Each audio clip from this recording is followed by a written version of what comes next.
just have to tell the Google story that has recently that has been told in my family, and it goes like this. And it might be a little impressionistic because I don't have all the details, but you'll get the gist. It's about the goodness of Google, and also how important it is to keep a really good journal. But we have an old family friend, and his son. He has 2 kids, and the younger son is kind of the kid in the family who really didn't know what he wanted to do. So he found himself riding freight trains.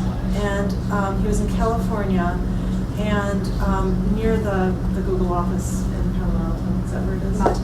Mountain View.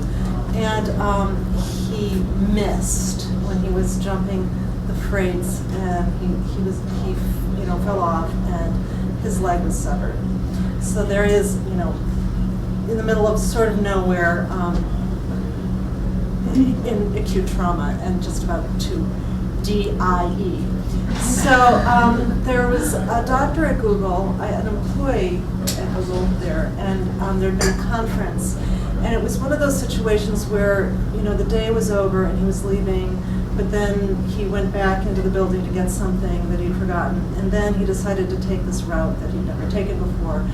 And he came upon this boy. And I can't remember exactly what kind of doctor he was, either ER or internist or some perfect doctor to come upon this situation. And he looked at the boy, and he called wherever he called to say, you may not send an ambulance right at this moment. It has to be the flight for life, because the ambulance, will die. So helicopter comes. They get the boy in, and he's, as stabilized as he can be under the situation. And this doctor is trying to find any identifying clues about who this person is. And he discovers in the pocket of the kid's jeans this journal, and he begins to read it. And he's amazed. It's a fantastic journal. This kid is a wonderful writer. And when he gets to the hospital, he just says, I'm covering all the charges. We don't know who this is, but I'm going to pay for everything.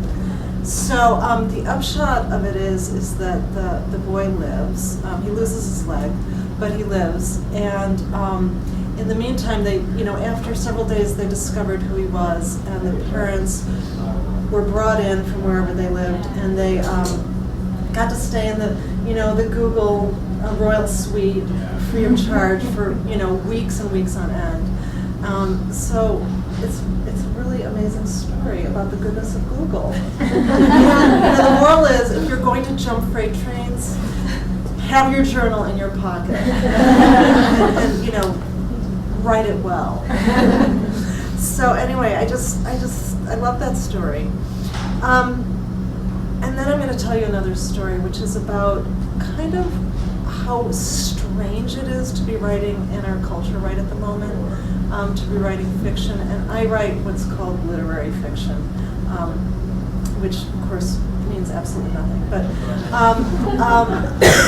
a couple of weeks ago, I was on an airplane, and I was flying from LaGuardia to Milwaukee. And I don't know if any of you have ever flown to Milwaukee, but there's a great hometown airline called Midwest Airlines. And we're very proud of it, and it's all business class, and it's the way to fly if you can fly out of Milwaukee. So there I am on Midwest Airlines, and because it's a local hometown airline, sometimes I know people. There's several stewardesses who live in the neighborhood. So I'm sitting reading a book, and next to my seatmate who's asleep. And down the aisle comes my neighbor Suzanne, who's a stewardess, and with her beverage cart. And so, we say, oh, hello. Do you want an ice? Do you want a lime? How are you? How are your children? What are you working on? At which point my seatmate wakes up. And Suzanne says to her, do you realize that you're sitting next to a famous author? And I say, no, authors aren't famous. Teenagers in sitcoms are famous, but authors are not. And Suzanne says, no, she is. She was on the Oprah show. And I say, still. So then Suzanne goes on, and my seatmate, and I hate this about stereotypes, how true they sometimes are. This woman happened to be coming back from a hairdresser's convention, and she was armed with mousse and gel and curling irons for the straight hair and hair straighteners for the curly hair. And she asked me a question which people often ask, especially in the hairdresser line of work. She said, what do you write? Do you write fantasies, mysteries, or romances? And these people often have only 3 genres in their arsenal. They don't know that there's other kinds of books. And I never know what to say because, when I was a girl, there were just books, there were just novels, but now there's all these categories and all these genres, and I am pegged in the literary genre, and I knew if I said that I write literary fiction, this would mean nothing to this woman, and I don't even really know what literary fiction is, except that I know that, a great book, and a great book is a book where the author brings all she knows to bear on her sentences and her characters. And I happen to love books where the books are character-driven rather than plot-driven. But again, I knew there was sort of no point in saying this to my seatmate. And so I'm thinking what to say. And then I think how much I love great books and how I really do think that wonderful books are thrilling. And so I say to her, and I know it's a little bit disingenuous, but I don't really feel in the moment that it's dishonest. I say, well, what I aim to write is thrillers. And she says, you write thrillers? And I say, well, that's my aim.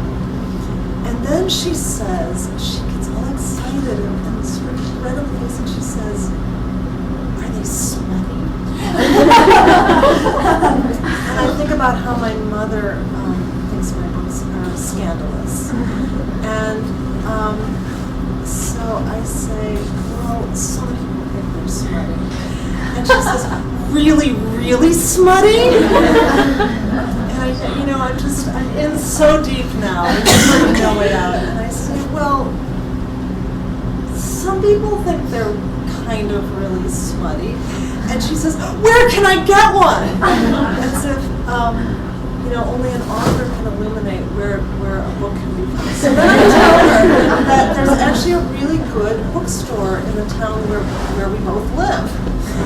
Which she must have driven past thousands of times in her life there. So as I'm sort of describing where it is, she is suddenly distracted by the woman across the aisle who's holding the baby. And it is revealed to her that this baby is coming back from a trip to New York City, and the baby was on an episode of Law and Order.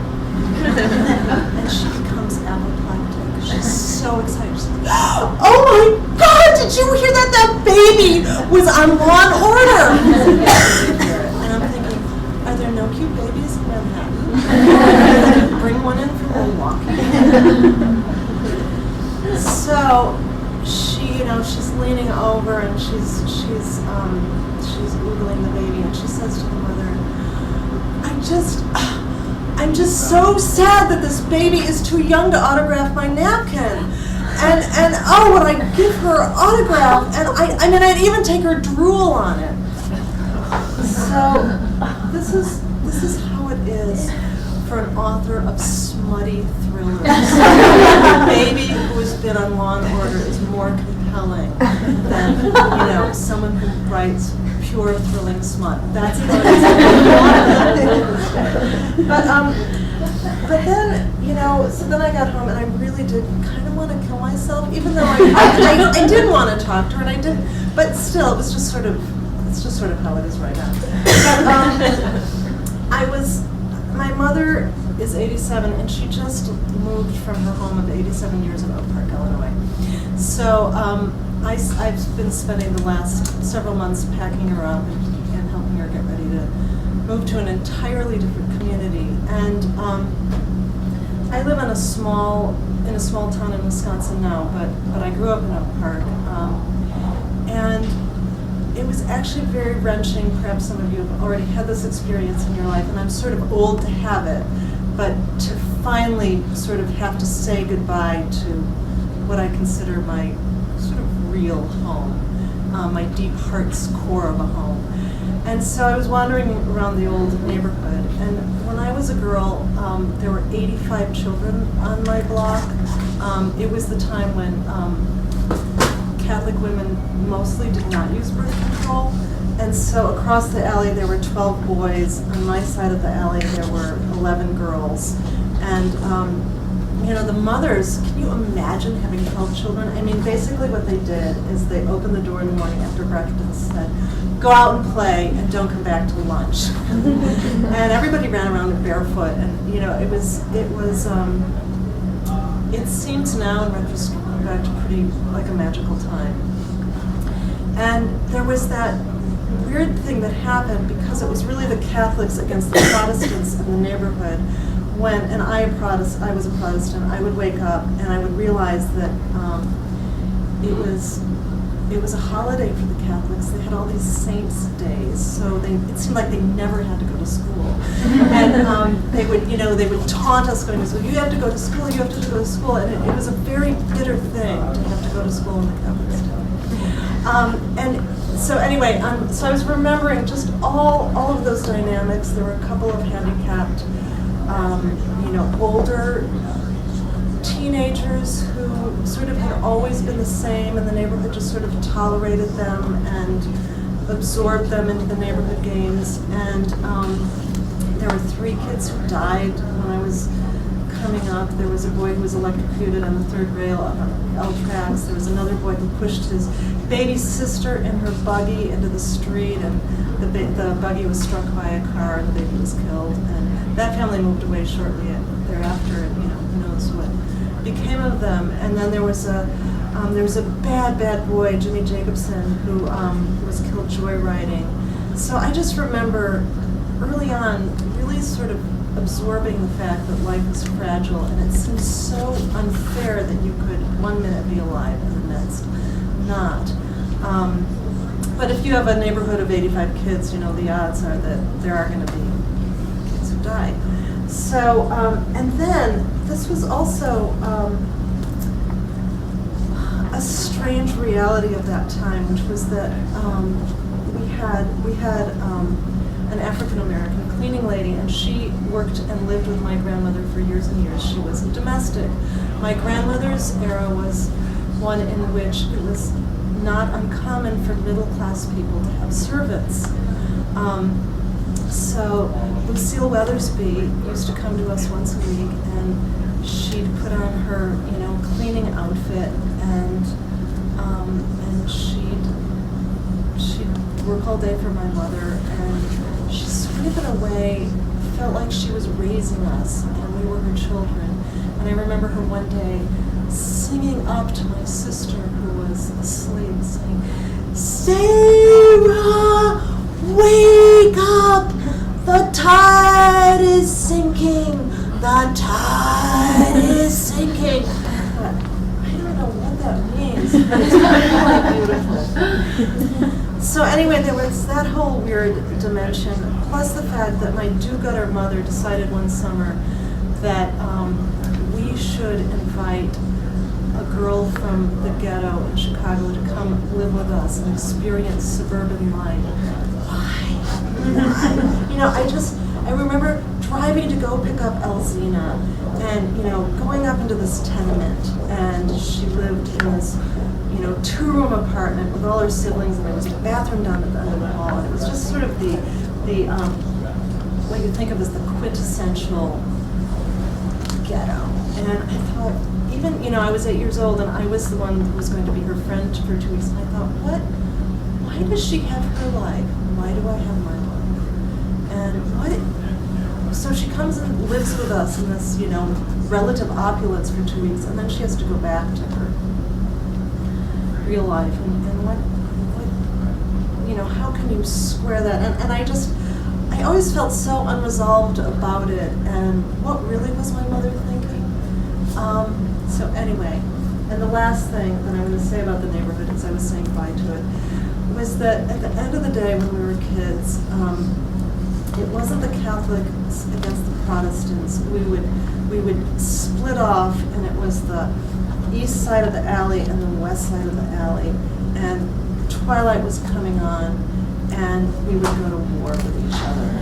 And it was the most thrilling thing in the world to be, shinning through the mud in the yards, about to be killed, or having the power to kill somebody, with your finger. So all that to say, I was thinking about this as we were moving my mother, and still feeling a little bit bad about the lie I told to my seatmate, the hairdresser, but thinking also that really those times in the 60s and 70s were, you could call them thrilling. And there's a lot of those details that have gone into my novels.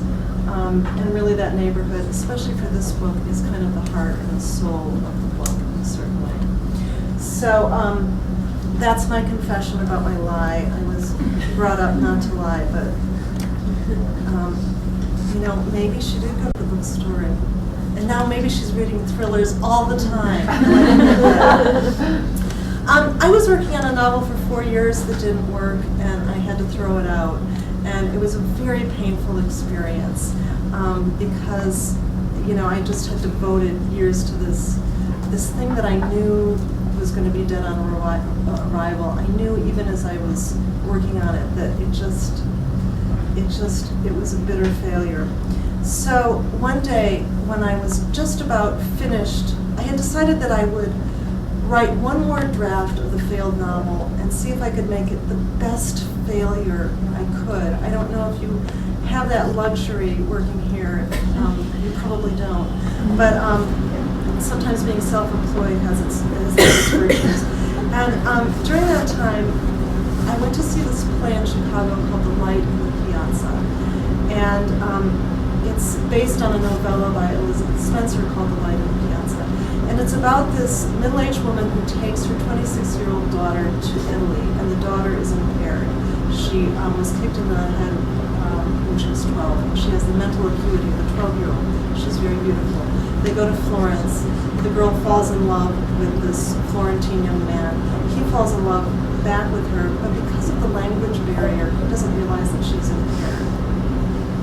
So the mother at first thinks, I can't let this happen. I have to keep them separated. And then she realizes that, this love is her daughter's possibly one stab at happiness. She manipulates the situation so that the two get married.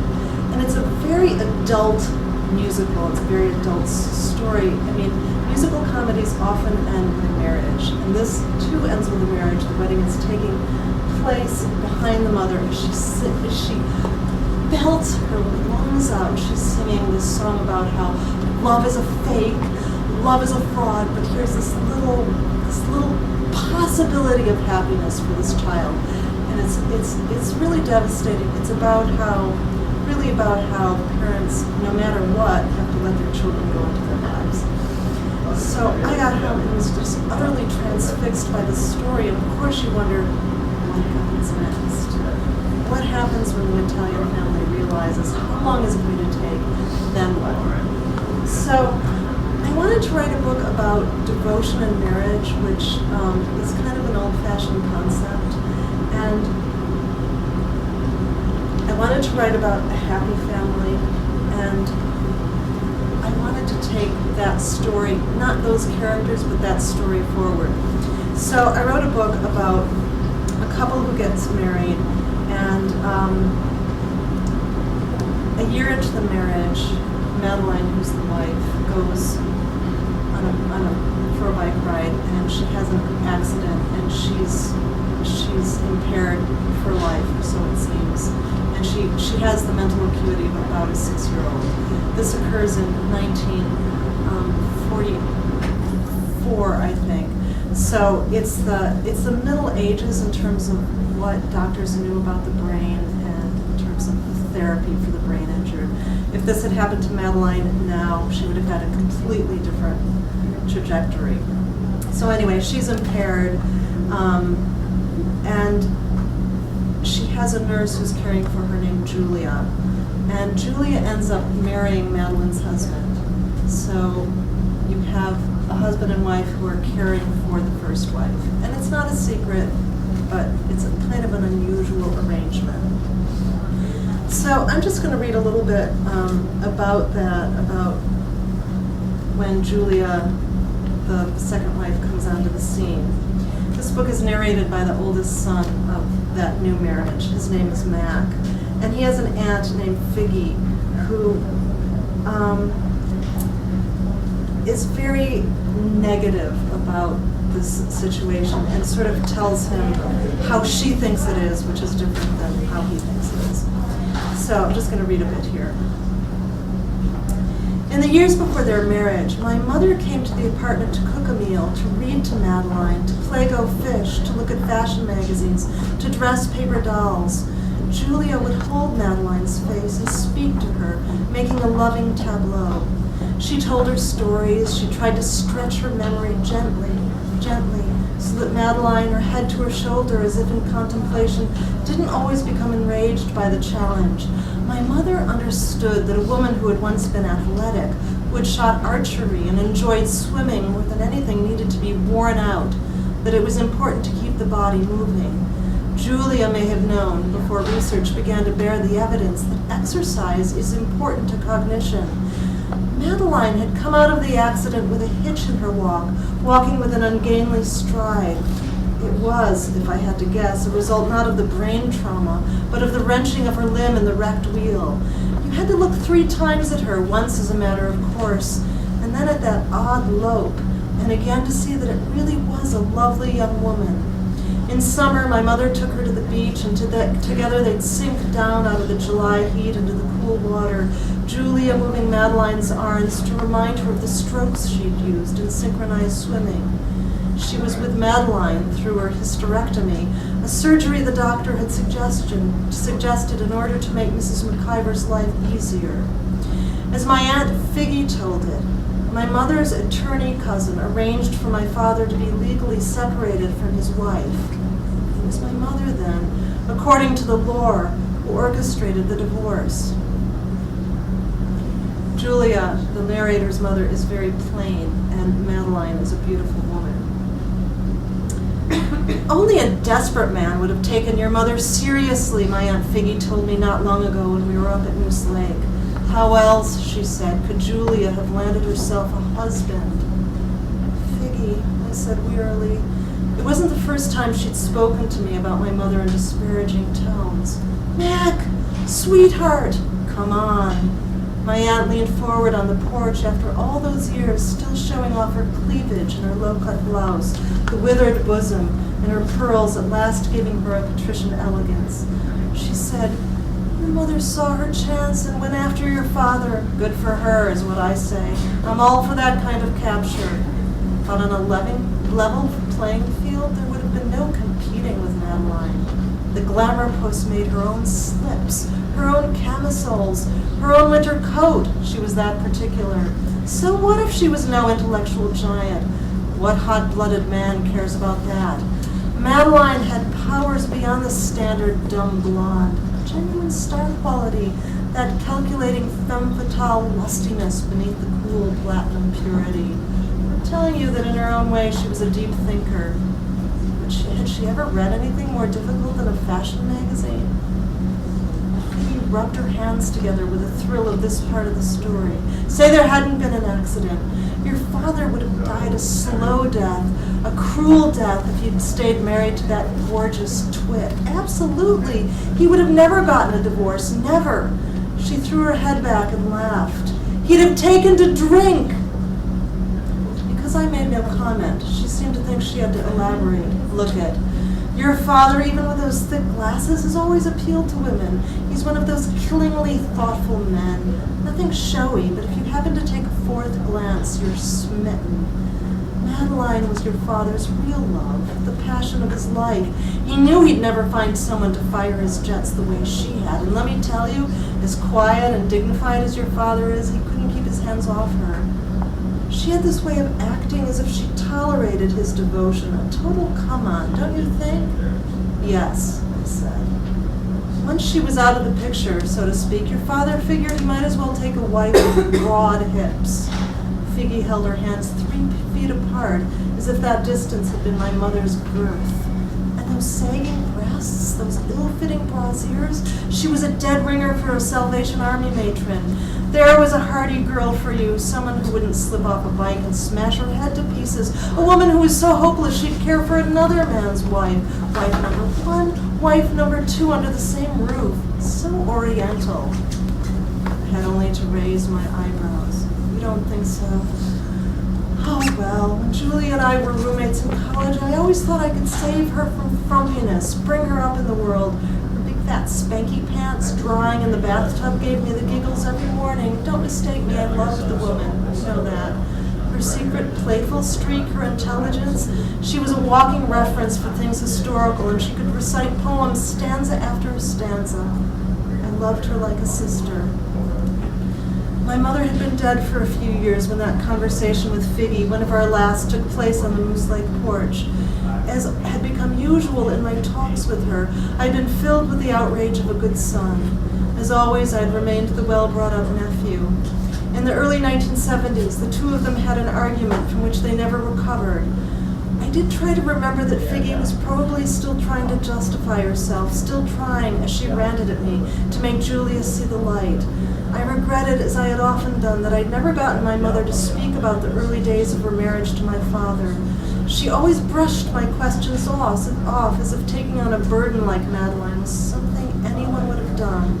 I would have liked to tell my aunt that her friend Julia had become more beautiful as she'd aged, radiant in a way Figgy would never have understood. Julia grew rounder and rosier and even frumpier than she'd been, if that was possible in Figgy's book, as the era of the girdle gave way to the salubrious days of the sack dress and sweatsuits. Like a child, I wanted to shout at Figgy that my mother was better, wiser, smarter, deeper than Figgy could fathom. Although Julia wanted to do good works on a large scale, organizing and assisting in an Eleanor Roosevelt fashion, it's not hard to imagine how she could easily have been drawn into my father's life, how she, with her store of sympathy and grace, might have thought that in the McIver household there was in fact a need equal to her love. If I'd said so to Figgy, she would have laughed me off the porch, repeating my sentence as if it were a punchline. So, one of the interesting things about writing this book was that I was so kind of freaked out about writing a book that failed for 4 years that I sent an early draft of this to my editor just as kind of, I needed a little support. And usually when I write a book, I read it when I'm really done out loud to my husband. He has unerring instincts. And he listens very solemnly with his eyes closed, and he'll say, that was strawberry jam in the last chapter, now it's raspberry jam. And he laughs in all the right places, and sometimes even he cries. But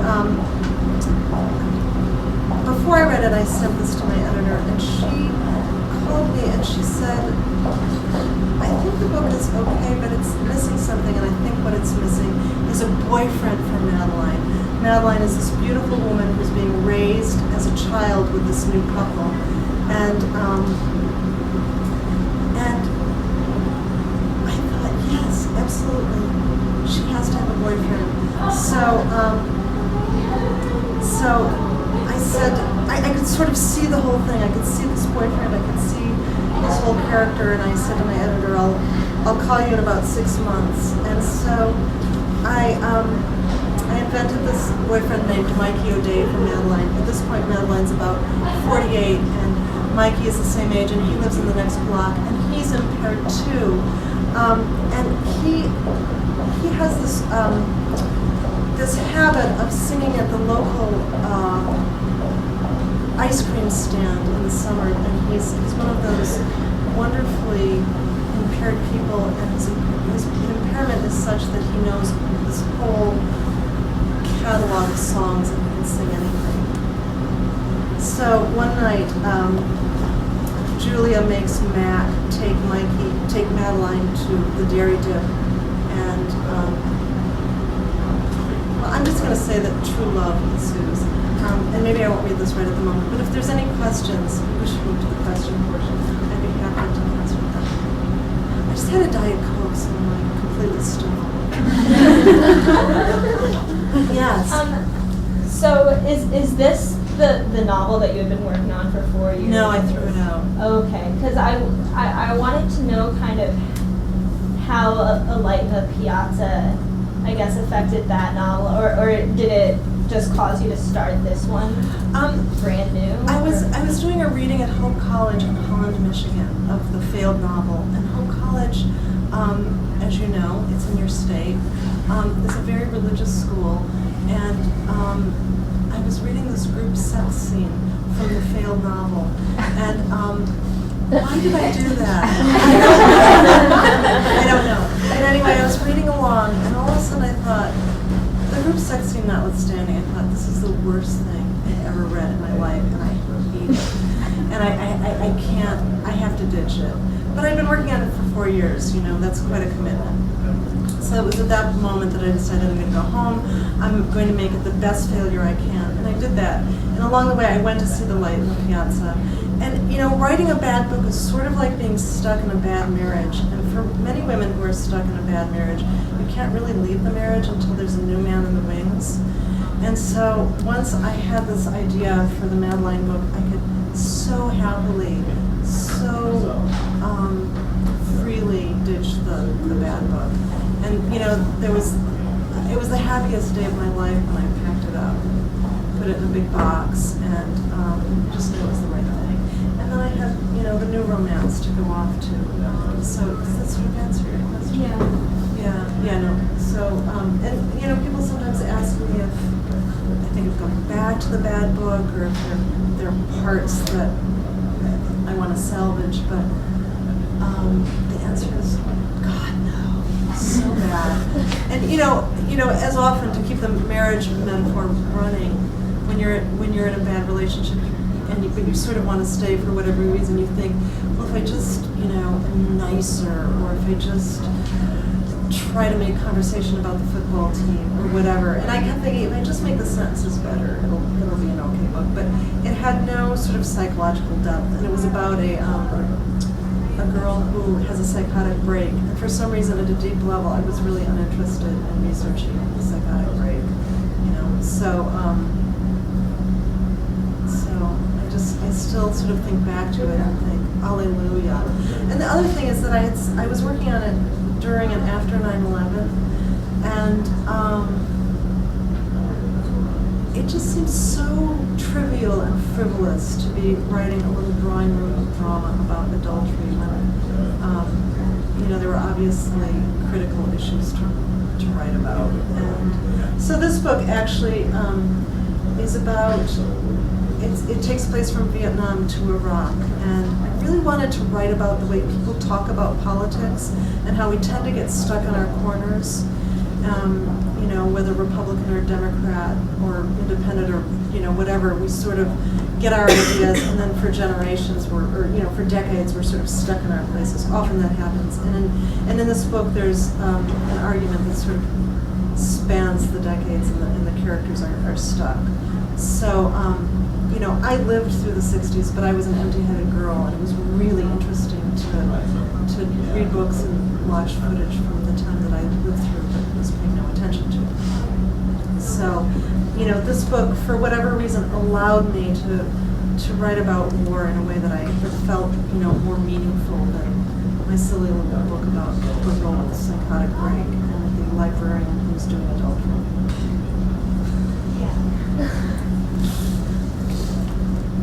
Yes. I have actually 2 quick questions. It just made me think of something. You said that you didn't really want to research a psychotic break. It didn't seem like a good idea. What triggered you to decide to write that book? And what's triggered you to write other books besides this one? Well, the question is, what's triggered me to write the books that I've written? Why did I want to write the book about the psychotic break? I don't exactly remember. I knew that I wanted to write about a woman who was a writer and was, she'd had her success decades before. But writers often write about writers or writing, and I think it's sort of a bad idea.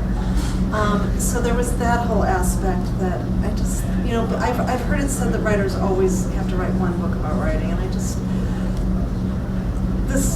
just kind of bored me. So, all the books and all the stories have come from different places. My first book, the Book of Ruth, is about a son-in-law who murders his mother-in-law, and that actually occurred in my neighborhood. I didn't know the people, but, I live in a small town, and you can imagine it was the talk of the town.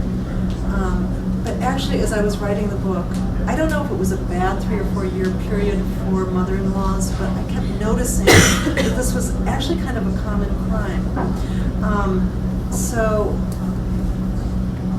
I just became sort of possessed by the idea of mother, daughter, son-in-law living in a small apartment, and how that could create a really violent atmosphere. And at the time I was living with my husband and his aged aunt, who I really liked and loved them, but we were living in pretty small quarters, and as much as I loved them, it was hard. So there was something in that situation that reverberated with me. And then, A Map of the World is about a woman who is minding her neighbor's child, and the child drowns. And so she has this, this terrible situation where she is responsible for the death of her best friend's child. My son at the time was 2, and he was in a daycare situation with a little boy who drowned in his own family's swimming pool. And it was just, when you're a parent, every next step is the disaster waiting to happen. That's the downside of parenthood. And so I just wanted to explore what that would feel like to be, A, have that responsibility, and B, to have lost a child. So all the books start with a little kernel of something, whether it's, a story out in the world or something from the past.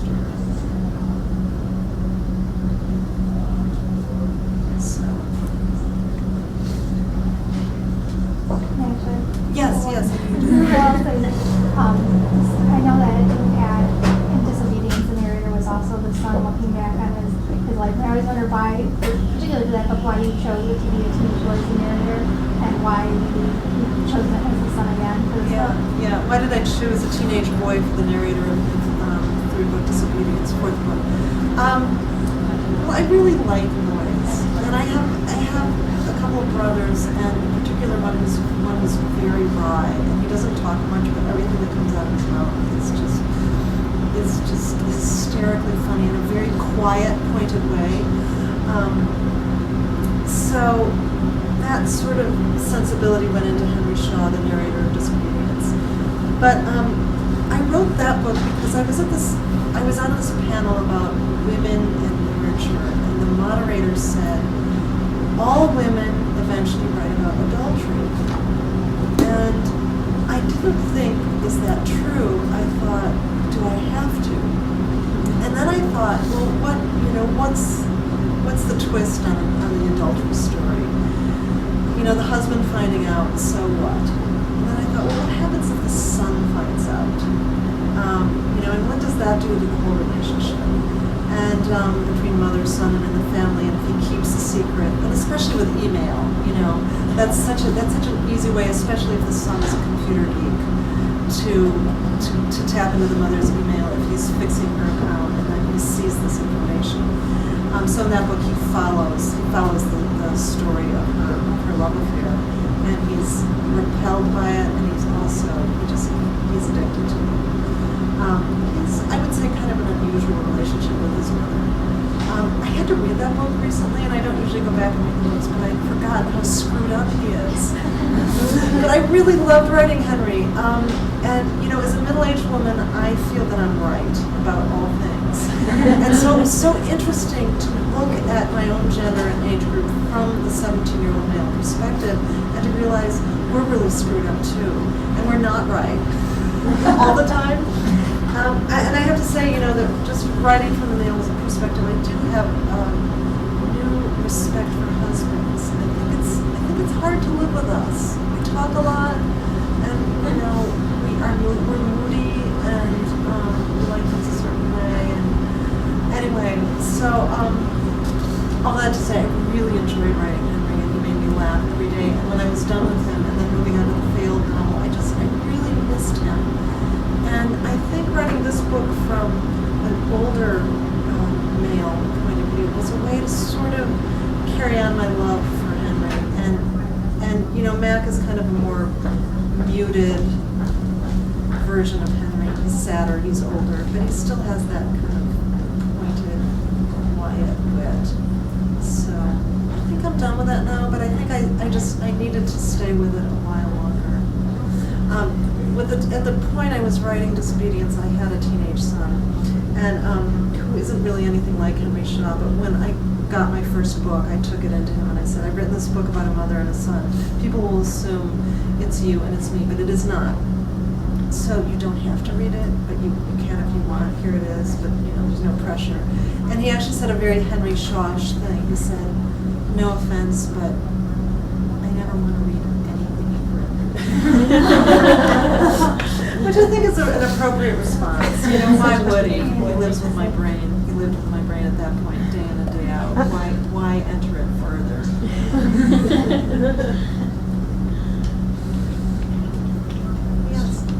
So you mentioned earlier how you were on the Oprah Winfrey Show, and one of your books, Book of Ruth, I think it was the book on books. So I'd like to just hear from your perspective the positives that you got out of that experience, and maybe some of the negatives as well.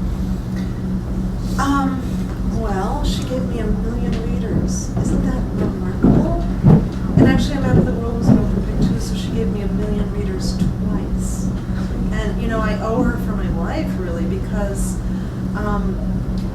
actually, she chose the Book of Ruth after it had been out for 7 years. So first, it was the independent booksellers who hand sold it, and that was wonderful. And it had a great first life. But then she gave it another life. So actually, my favorite Oprah experience was long before she started doing the TV book club.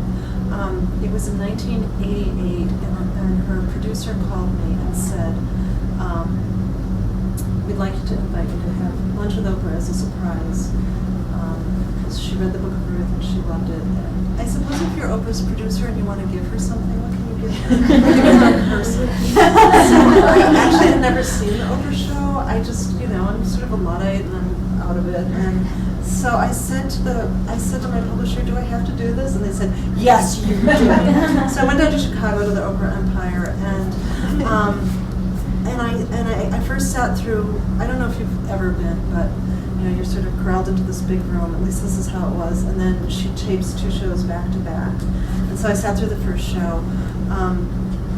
And I don't think she does this anymore, but in those days it was like church, and you would all file out past her, and she would bless you. It was so beautiful. And they said, you be the last in line, and tell her who you are. And so I'm feeling like a complete idiot. I say, hi, Oprah, I'm Jane Hamilton, I wrote the book. And she goes, and I truly believe she did not know I was coming, and she began to spontaneously quote from the book by the paragraph. And I was just expecting to have, this average humiliating author experience, and it was just absolutely flabbergasting. And she was so excited. And so then we watched the next show, and then we went up into the Oprah Empire for lunch. And her producer said, we see movie people all the time, so what? TV people, author. And I just hadn't expected that kind of appreciation, and it was really, really wonderful.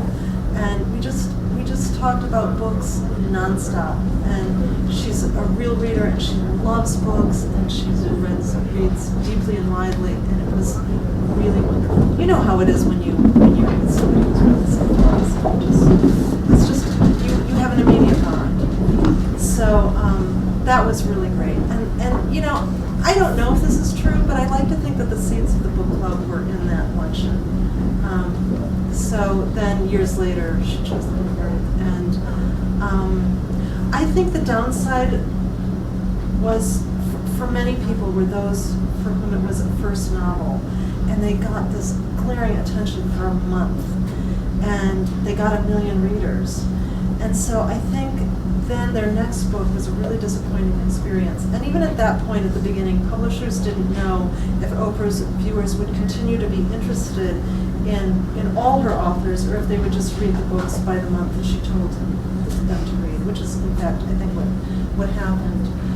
So, I think Janet Fitch's first book was big. Well, do the viewers continue to read her books? I'm not sure. Probably not, certainly in the numbers that they'd read her first book.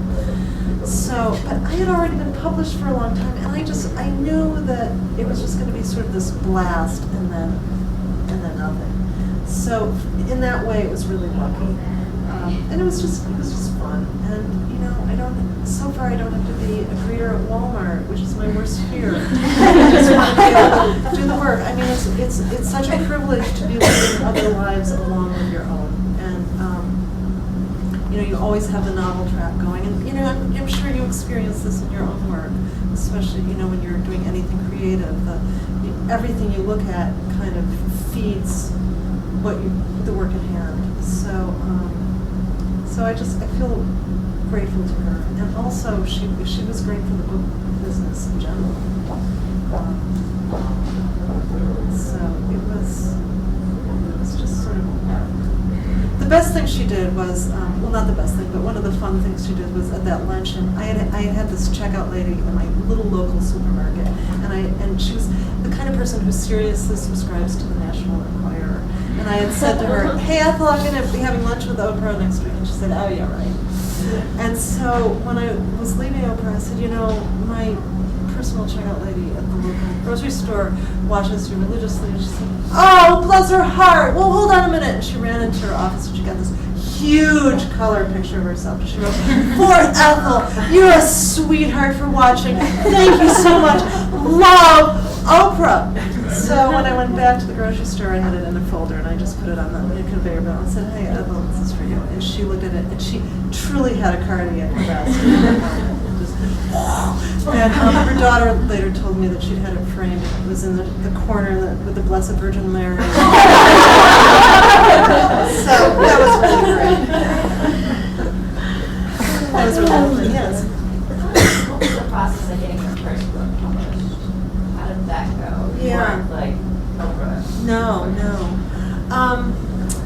Well, I kind of wrote along the way all through my life, and I didn't get into any graduate programs that I applied to, and I just figured that I was, it wasn't something that I could do as a profession.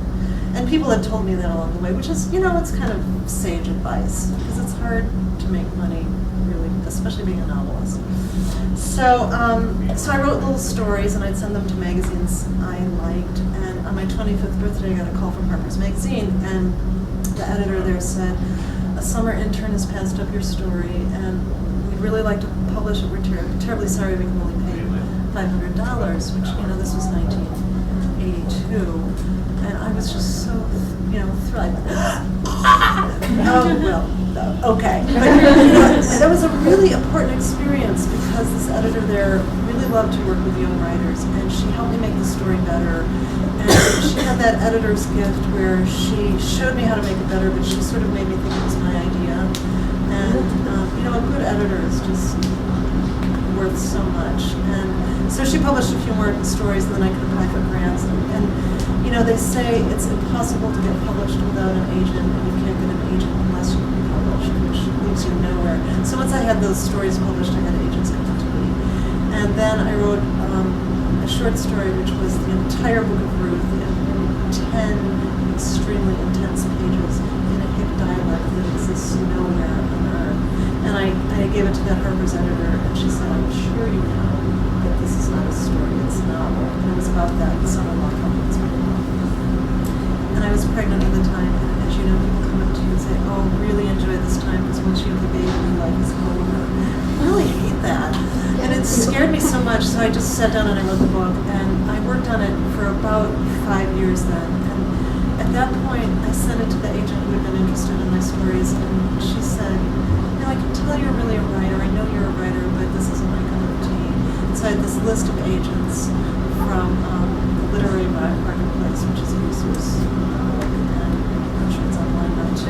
And I just went through all the names, and I came to the last name, which started with U, the last. And I got rejected by all these agents, and this last person sold it in a week.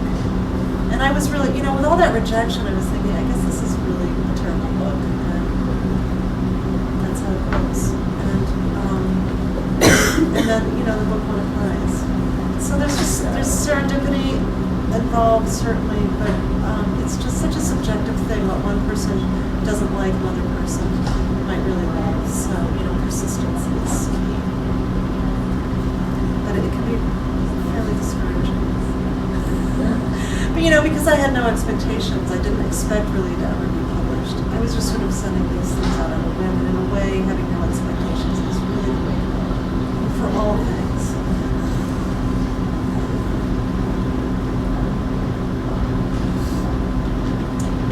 Any others? So now you have to go back to work. What's the next book?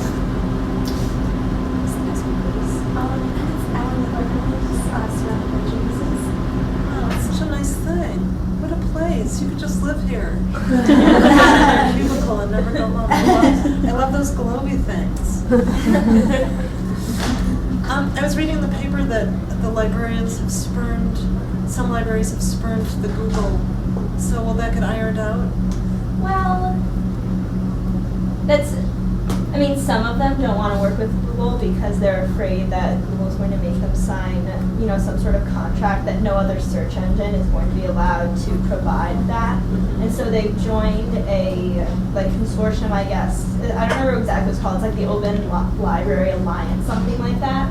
And Google actually has a relationship with that consortium, so it might get ironed out. It's not clear how many libraries are going to end up like absolutely withholding. It's kind of like complicated right now, but Sure, it's complicated. like instead of Google, they've gone to this consortium, but Google and that consortium like are speaking. So, Well, how do you feel? I mean, do you all think that the printed book, paper, and all has a future? yes. I mean, I don't want to read on a computer, on a screen. I don't even want to read on a thingy. I love the whole sensual aspect of the book. Yeah. And the cover, you know, and the everything. Kind of having kind of controversy right now because of some copyright issues. You know, we're doing University of Michigan, where we're putting the entire library online. But we're starting with the oldest texts. I've left this office and working our way towards copyrighted times. And some people don't like that because of what happened. But right now we're not even in that territory because there's so many thousands and millions of texts that are copyrighted and are not accessible to the greater public. Yeah. They're worried about like more what's running the base of those texts that are copyrighted, all of that stuff. It's just, we're so inundated with everything. I just bought the Complete New Yorker on CD, you know, and I could spend the rest of my life reading New Yorker 24 hours a day. And it would be fun. It would be really good. And I love it. And I just think, I really need this? Yes, of course I really do. But it's an amazing resource that you can't even begin to actually completely, of course, use. Like, I feel like you would never like lose the physical books, but like the book project I think has so much value in bringing people who don't have access to these books, like, and not even like these books, but you know, like academic works. Yeah. And it makes it so much easier for like academic collaboration. Like, I'm not clear like how far we've gone in putting like more kind of commercialized books online. Like, I think we're like really like working with the university libraries, we really are kind of focusing right now on like the scholarly material. But even like when we, like Jen was saying, like when we get to that point where we like want, you know, are trying to copyright, trying to make accessible like the copyrighted material, I mean, do you guys? I don't think they would ever, like, there's no way that we would like lose a physical book. No, I think people are worried it'll be something like how there's MP3s and how you can get all your pirated music. But I think for hardcore book people, and I think everyone here is a pretty hardcore book person, you you need our books. Like, I moved across country and taken hundreds and hundreds of books and paid the money for it because they're like you're showing the attachment to the physical book is definitely there. And for people who truly are buying them and really care about it, they like the digital book. I also do not want to read on the computer, and it's also probably because I read so much with really bad eyes. And looking at the computer would be incredibly terrible. But yeah, I don't think it'll ever be lost. Oh, goody. All right, well, thank you.